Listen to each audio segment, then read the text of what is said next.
투자를 고민하는 친구도 있거든요. 네네. 아파트가 좋을까요? 주식사업센터가 좋을까요? 말씀드리기 전에 일단 아파트하고 지식산업센터하고 이제 어떤 차이가 있는지 일단은 말씀을 드리고 답변 드리면 될 것 같아요. 네. 전통적으로 아파트가 대부분 이제 투자자들은 아파트를 투자를 하고 있거든요. 그거 같은 경우는 이제 시세 차익을 바라보고 전세를 하는 그런 상품이기 때문에 시세 차익을 바라보고 하는 게 대부분이고요.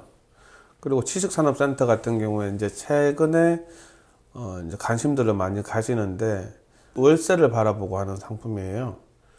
그래서 월세를 바라보는 상품은 오피스텔이나 원룸, 상가 이런 류의 상품들이 대부분이었거든요. 최근 2, 3년 동안 오피스텔이나 원룸 같은 경우에 이제 주택수 산입되는 것 때문에 투자하는 게 좀 꺼려지고, 상가 같은 경우에는 요즘에 땡땡 바이러스 때문에 일정 상가가 좀 많이 공실이 많잖아요. 상가하기도 두렵고 그런 것들 때문에 대체 상품이 없을까, 그렇게 해서 이제 월세 상품으로 지식산업센터를 이제 선택하게 됐거든요. 큰 흐름은 이제 아파트 투자, 틈새 시장으로 지식산업센터 투자, 그렇게 진행이 됐다고 생각을 하시면 됩니다. 아파트의 장점은 어떤 게 있어요? 아파트는 아시다시피 뭐 실장님도 그렇고 뭐 누구든지 태어나서부터 이제 보는 물건이 아파트이기 때문에 아파트 얘기하면 모두 다 이해할 수 있는 물건이잖아요. 그만큼 단순한 물건이기 때문에 특별히 부동산에 대해서 공부하지 않아도 되고 누구나 사고 싶고 하고 또 팔고 싶어 하는 물건이기 때문에 상금성이 좋다고 하거든요. 매매 시에도 특별히 뭐 추가적으로 내가 해야 되는 일들이 없기 때문에 아파트 투자를 많이 선호했었죠. 그럼 지식산업센터의 장점은 뭐가 있을까요? 지식산업센터 같은 경우에는 그 아파트 같은 경우에는 주거형이다 보니까 1주택, 2주택자한테는 규제가 없다가 이제 3가구 이상부터 한테는 뭐 취득할 때부터 취득, 보유, 뭐 양도까지 여러 가지 그 장애물을 정부에서 계속 두고 있는데 지식산업센터 같은 경우는 이제 중소기업 육성하기 위해서 만든 거기 때문에 2개 사든 3개 사든 여러 개 산다고 해서 장애물이 없어요. 어떤 청약 저축을 들어야 되거나 그런 것도 없이 사고 싶으면 언제든지 살 수 있는 물건이고, 뭐 분양가 상한제 그런 제도도 없고 언제든지 내가 마음을 먹으면 살 수 있는 거기 때문에 접근성이 좀 좋다고 보면 되는 거죠. 그러면 사무용 지산이 있고 네. 또 제조용 지산이 있잖아요. 네네. 그럼 사무용 지산은 어떤 게 좋은지, 네. 또 제조용 지산은 어떤 게 네. 좋은지 한 가지씩만 얘기해 주세요. 사무용 지사는 아무래도 그 직원들이 출퇴근하기가 편해야 되기 때문에 역세권에 있는 지식산업센터가 인기가 많거든요. 그래서 그런데 면적 큰데 분양을 얻게 되면 직원들 만족도도 높기 때문에 추천드리고요. 제조형 지산이라고 하면 큰 차들이 왔다 갔다 해야 되는데 그러려면 무거운 하중 견디고 램프가 크면 하역하는 데 좋거든요. 그런 지산을 추천드립니다. 그래서 무엇에 투자해야 더 좋을까요? 지인분이 무주택자라면 일단은 주택을 투자하시는 것도 괜찮으세요. 왜냐하면 취득세, 보유세, 양도세에서 장애물이 없기 때문에 무주택자라면 뭐 실입주를 하시든지 아니면 투자로 하시든지 아파트 투자하는 건 메리트가 있으시고요. 1주택자긴 한데 이제 갈아타기 위해서 아파트를 구매하시는 거라면 그분들한테도 큰 장애물은 없으시거든요. 그래서 투자로 아파트도 괜찮다고 생각을 해요.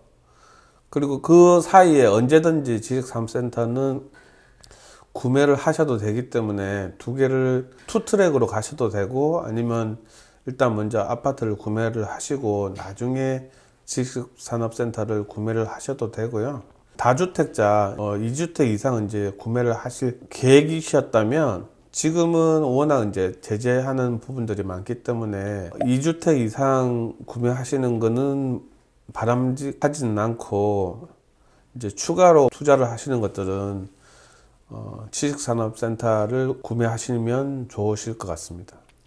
그러면 최소 투자 비용은 네. 얼마 정도 들어갈까요? 취식산업센터. 취식산업센터 같은 경우에는 기본적으로 물건 분양가 대비 80% 정도 대출이 나오거든요. 작은 취식산업센터 같은 경우에는 처음 계약하실 때 한 5천 정도, 그리고 2년 정도 후에 5천 정도 이제 투자를 하시면, 그럼 종합적으로 한 1억 정도 투자를 하시면 수익률 좋은 물건을 분양을 받으셨다면 한 1억 투자하시고 월 100만 원 정도 월세로 가져가실 수 있습니다.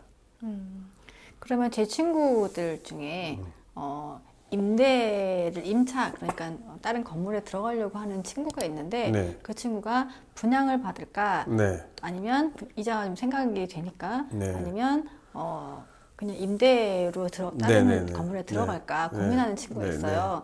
그런 친구한테 뭐라고 얘기해 주고 싶으세요? 그 임대로 들어가시려고 하는 그분은 늘 이제 임대로 계속 그 사업을 하셨으니까 그래서 이제 임대를 생각하시는 건데, 쓰는 임대 비용과 그 해당 호실을 분양을 받으시면 이제 시립주 같은 경우에는 정확히 모든 분이 다 그렇지는 않는데 한 90% 정도 대출이 나오시거든요. 그러면 내가 10% 계약금만 넣고 나머지 대출을 받으시면, 요즘에는 현재 잔금을 치는 호실 기준으로 말씀드리면 금리가 한 3% 정도 나오기 때문에 훨씬 더 적은 금액으로 분양을 받으실 수 있으시고, 그리고 월세 내는 거 대비 금융이자도 훨씬 더 적으시기 때문에 지금 당장 아니고 한 몇 년만 월세가 세이브 되기 때문에 제가 생각할 때 그분은 분양 받으시는 게 훨씬 더 이득이라고 생각됩니다.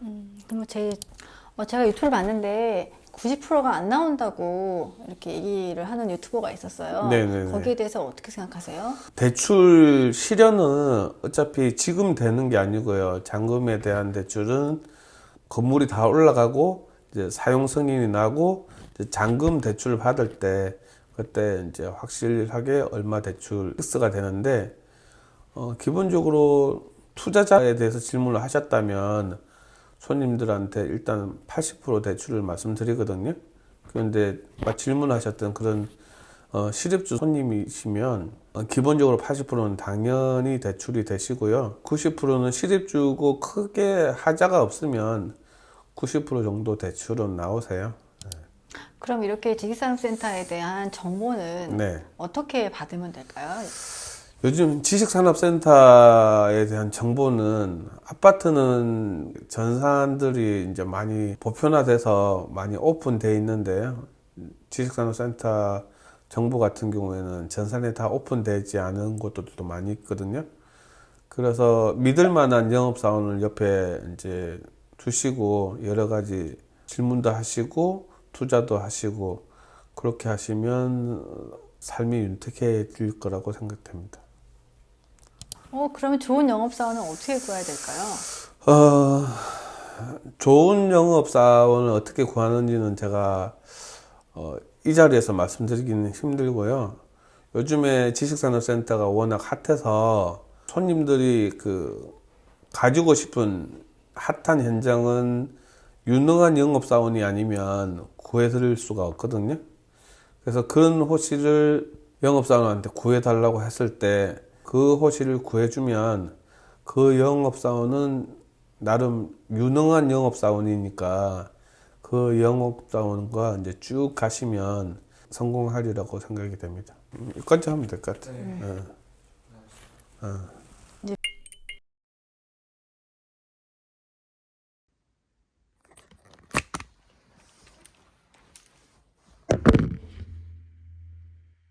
좋은 영업사원은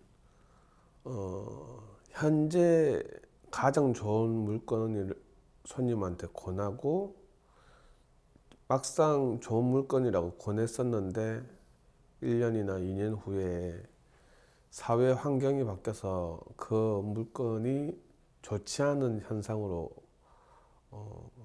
현상으로 돌아왔을 때 그 현상을 회피하거나 손님을 거절하거나 전화를 안 받는 게 아니라 그 상황에서 또한 손님의 입장에서 좋은 방안이 뭔지를 같이 고민하고 헤쳐나가는 게 좋은 영업사원이라고 생각하거든요.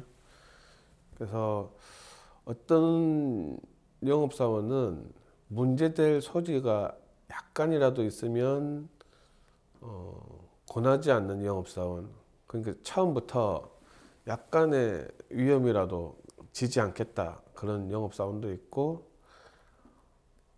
지금 나가 팔면 그만이라고 생각을 하고 나중에 문제될 걸 알면서 지금 당장 팔면 나한테 돈이 되니까 팔고 이제 연락 두절되는 그런 영업사원들도 있거든요. 그래서 손님이 한 번 보고 그렇게 이 사람이 좋은 영업사원인지 아닌지 그 판단하기는 물론 어렵겠지만, 어쨌든 이 영업사원과 인연이 돼서 쭉 갈 수 있는, 그래서 잔금 칠 때도 AS 받을 수 있는 그런 영업사원이 진정 좋은 영업사원이라고 생각합니다.